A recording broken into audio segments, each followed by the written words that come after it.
71ാമത് Nehru trophy ജലമേളയുടെ registration പൂർത്തിയായി. ചുണ്ടൻ വള്ളങ്ങൾ ഉൾപ്പെടെ 71 വള്ളങ്ങളാണ് ഇക്കുറി മാറ്റുരയ്ക്കുന്നത്. ജലമേളയ്ക്ക് ദിവസങ്ങൾ മാത്രം അവശേഷിക്കെ പുന്നമടക്കായലിൽ പരിശീലനത്തിന്റെയും ട്രാക്ക് എൻട്രികളുടെയും ആവേശം നിറയുകയാണ്.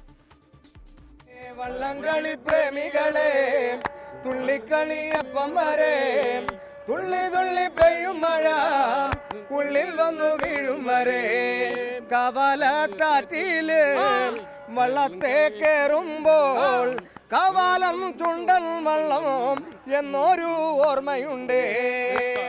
UBC കൈനഗരി തുഴയുന്ന തലവടി ചുണ്ടനാണ് ഏറ്റവും ഒടുവിൽ തലയെടുപ്പോടെ ട്രാക്ക് എൻട്രി നടത്തിയത്. ഗ്യാലറിയിൽ കരഘോഷവും ആർപ്പുവിളികളും.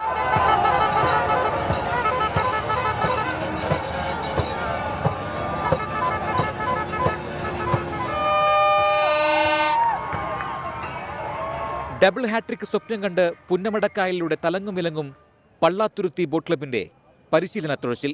കായൽക്കരയിൽ കടൽത്തിരമാല പോലെ ആവേശം.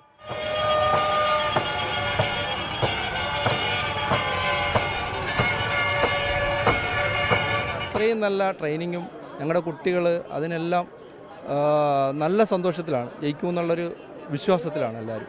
പള്ളാത്തുരുത്തി ചുണക്കുട്ടികൾ ഇത്തവണ തൊഴിഞ്ഞ് ജയിച്ചിരിക്കും. ഇത്തവണ ഞങ്ങൾ ഉറപ്പ്, നിങ്ങൾക്ക് നല്ല വിശ്വാസം, ഞങ്ങൾക്ക് നല്ല വിശ്വാസമുണ്ട്. പള്ളാത്തുരുത്തി ഇപ്രാവശ്യം ഹാട്രിക്ക് 6ാമത്തെ കൊടുക്കുന്നില്ല ഉള്ള ഒരു പ്രഖ്യാപനത്തിലാണ് എല്ലാ വള്ളം UBC തലവടിച്ചുണ്ടും ജയിക്കണമെന്നാണ് ഞങ്ങളുടെ ആഗ്രഹം. ഈ വട്ടത്തെ വള്ളങ്ങൾ ഈ PBC പള്ളാത്തുരുത്തി ഡബിൾ ഹാട്രിക് എടുത്തിരിക്കും. ഉറപ്പിച്ചോ. വീയപുരം, കാരിച്ചാൽ, മേൽപ്പാടം, ആയാപ്പറമ്പ് പാണ്ടി, നിരണം, എണ്ണം പറഞ്ഞ 21 ചുണ്ടൻ വള്ളങ്ങൾ. മറ്റു വിഭാഗങ്ങളിൽ 50 വള്ളങ്ങൾ വേറെയും. പുന്നമടക്കായലിനെ തീപിടിപ്പിക്കാൻ മറ്റെന്തു വേണം? മംഗലത്തുള്ള വിപ്രരെയെല്ലാം വരുത്തി മോരുകാച്ചി തിളപ്പിച്ചു പപ്പടം കാച്ചി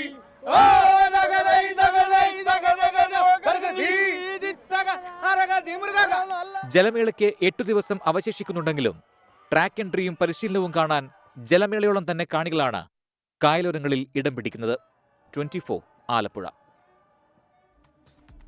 ലോകത്തെവിടെയായാലും ഏത് സമയത്തും 24 വാർത്തകളും ഓഗ്മെന്റഡ് റിയാലിറ്റി പാക്കേജുകളും എക്സ്പ്ലെയിനറുകളും വിശദമായി കാണാൻ ഞങ്ങളുടെ YouTube ചാനൽ നിങ്ങൾക്ക് സബ്സ്ക്രൈബ് ചെയ്യാം.